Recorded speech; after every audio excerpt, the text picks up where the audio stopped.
Are you here to jaw at me a while longer? Or are we ready to get this show on the road? Huh. I do believe you could.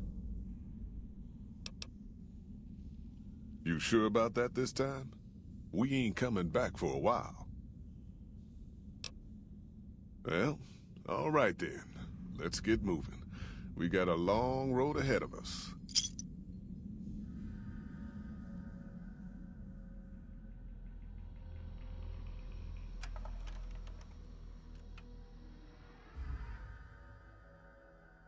The paths we're following are slow going, so you might as well keep your ears open and listen to what old Jed has to say. A few decades back, folks in the NCR started to hear about a community in northern Utah called New Canaan.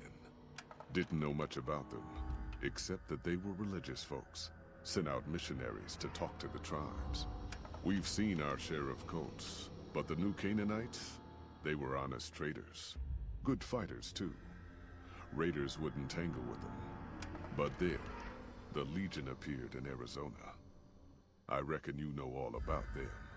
Turns out Caesar's first war chief, the Malpace Legate, was a New Canaanite, Joshua Graham.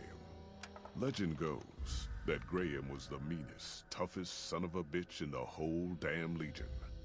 The New Canaanites wouldn't talk about him. They were ashamed. Guess I can't blame them. Well, at Hoover Dam, the Malpace Legate finally met his match. Hanlon and Oliver kicked his New Canaanite butt right back over the river.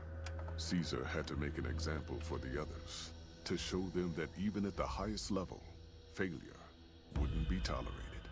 He had Graham covered in pitch, lit on fire, and thrown into the Grand Canyon. People say he didn't even scream on the way down. Not long after, some of the slaves and tribals started to talk. Said Graham wasn't dead. Shouldn't have been any surprise. All this talk bothered Caesar, so he forbade anyone from speaking his name. Wanted to erase Joshua Graham from history. He got his wish. Joshua Graham disappeared, and in his place came legends of the burned man walking the wastes. Probably just a tribal ghost story. But New Canaan's been silent for a long time. Maybe it's a coincidence. Maybe the Malpace Legate is dead. Or maybe Joshua Graham did crawl out of that canyon and finally found his way back home. All right, people. Been a long couple of weeks, but here we are. Zion. I know your feet hurt. I know you're tired. But I need everyone's mind on the trail ahead. Ain't the trail ahead worries me, Jed. Those descents we made through that slot canyon back up there. Ain't no way we're getting back out the way we come. And then what? God damn it, Stella heard you the first time. And the 15th, too. The New Canaanites will know a way.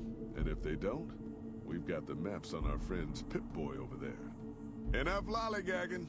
Get moving. And keep an eye out for tribals. Sorry to bother you with reality, old Jed. Who cares if we can't get back out the way we come? That's not a problem. Fuck off, I'm busy.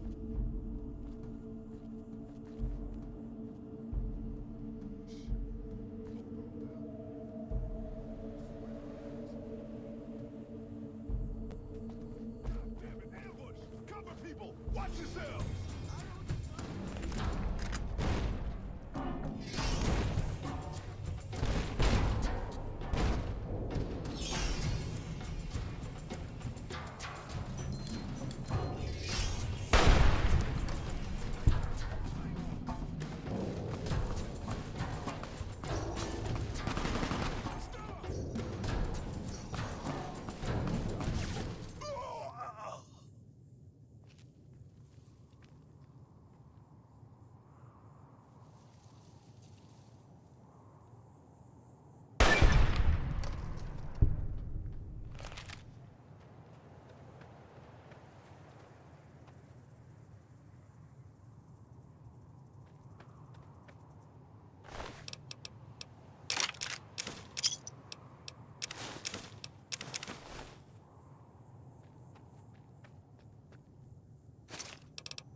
Hoi, Whitelegs don't leave survivors often.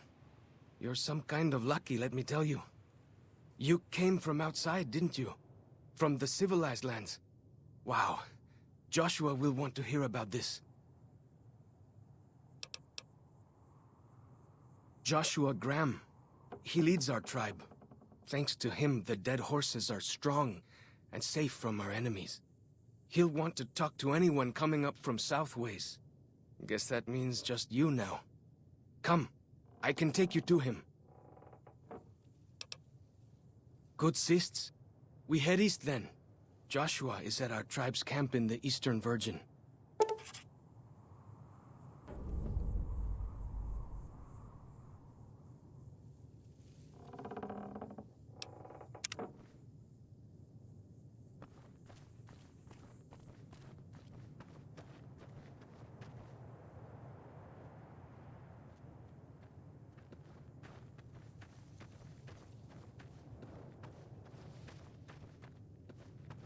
Hold up. See that log over there? Take a closer look. There might be some good stuff tucked in there.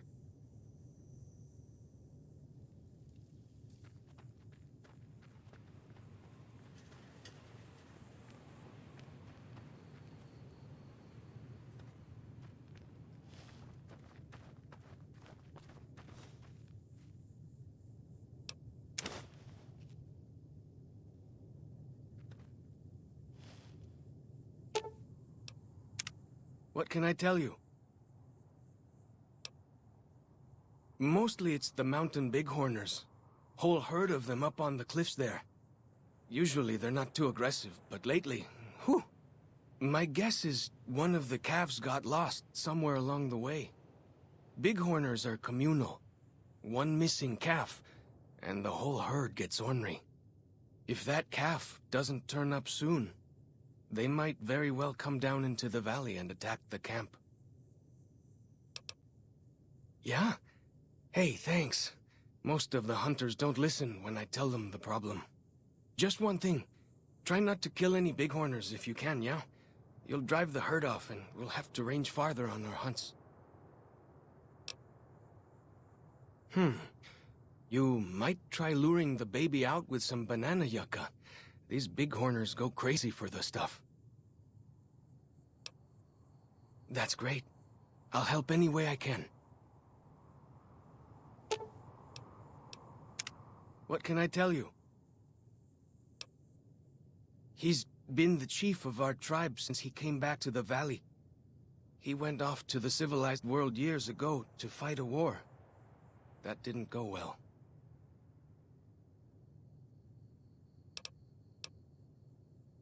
You see his face, you'll understand.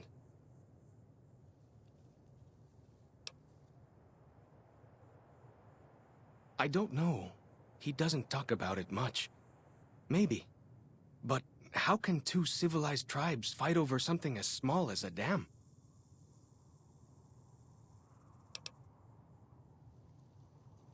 Ha! Really? That's... my gods. Must be some mighty civilized folks who built that.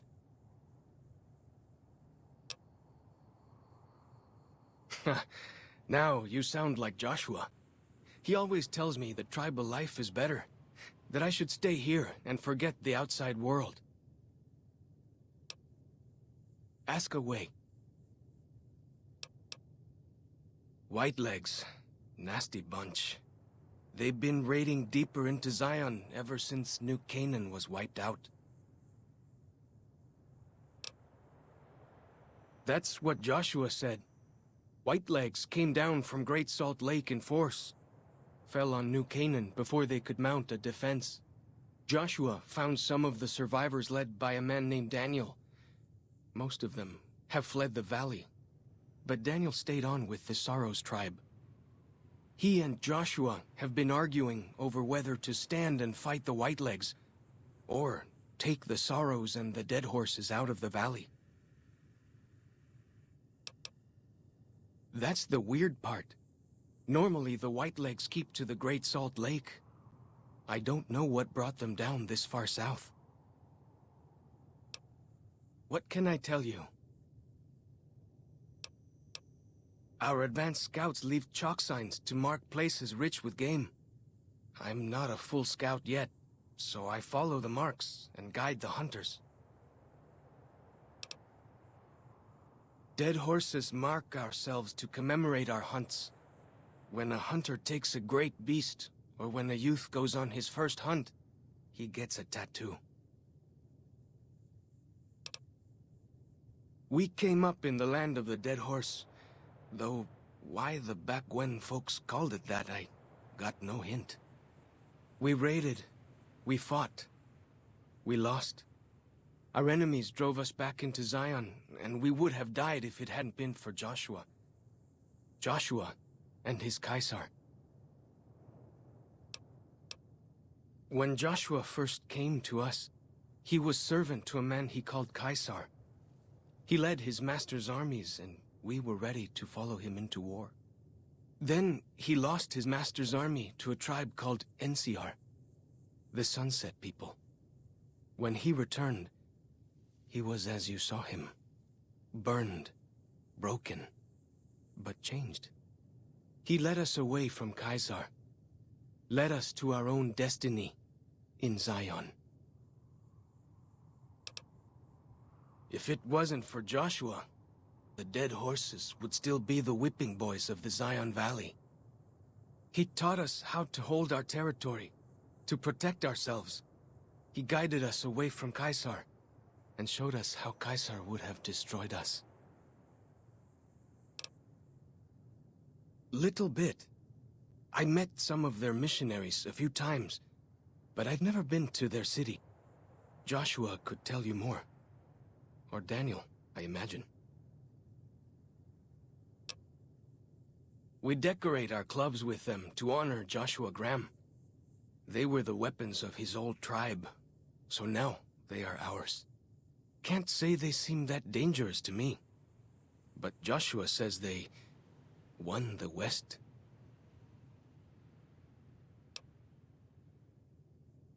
Only a little. I was very young. He was different. Prouder, yes, but harder, crueler, more driven. Really, I was terrified of him. We all were. When he came back, I almost didn't believe he was the same man. He was humbler. He wanted to protect, not destroy. Well, because they're our enemies. What else would we do? They take our land, they kill our scouts, they poach our hunting grounds. Ask away. Tactics? You know I'm not much of a fighter, right? Change it to... keeping my distance sounds more my speed anyways.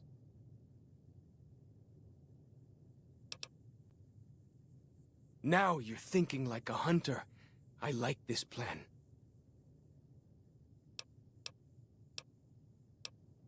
What can I do? Well then, let's get to trading.